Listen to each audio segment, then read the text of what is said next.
The best evidence that warning labels in plain packaging is efficacious is how hard the tobacco companies are fighting to stop it.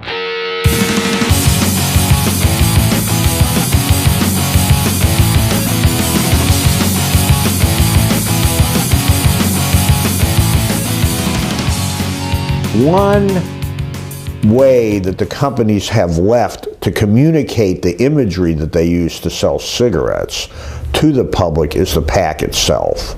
And by covering up part of the pack with a warning label, and by, as Australia has now done, gone to plain packaging where all cigarette packs look the same other than the name of the product, that marketing device is being taken away from the cigarette companies. And that's going to make fewer kids start smoking and make it easier for people to quit. In a way, putting graphic warning labels on cigarette packs is simply leveling the playing field between the public health forces and the tobacco companies. Right now, tobacco companies can sell their products with beautifully packaged materials, with beautiful advertising. And the government and the public health forces are reduced to some very high-level language printed in a hard-to-read type on the side of the package. Putting graphic warning labels on the front and back of the package puts the information out there in a way which is much more accessible, much more salient, and much more meaningful to the public.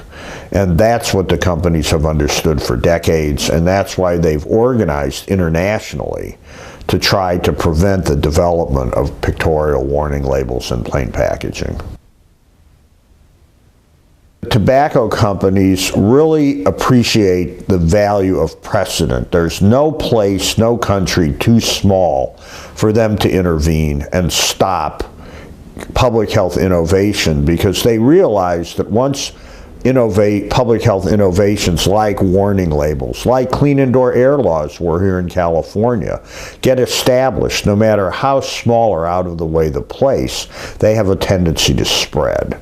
And so whereas the public health interests tended to view the debate over warning labels as a national issue, as a local issue, the cigarette companies created international task forces run by Philip Morris, British American Tobacco, the other major multinationals, from the very beginning in order to stop these efforts.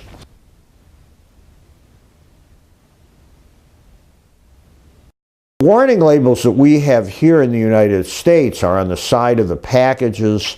The language is very, very complicated, advanced language. It requires a high level of reading ability. And they've worn out. They've been there for decades. Nobody notices them anymore. And the whole idea of pictorial warnings on the front of the pack is that they'll be large and they'll communicate to smokers the same way the tobacco companies communicate to smokers, using pictures and not using a lot of complicated language. And studies around the world have shown that these very strong graphic warning labels increase the smoker's awareness of the dangers of smoking. They're much more salient, and the message are communicated to the point that when Brazil first introduced its graphical warning labels, some of the cigarette companies were giving away cigarette boxes that you could put the pack in that would cover up the warning labels, until the government told them they couldn't do that.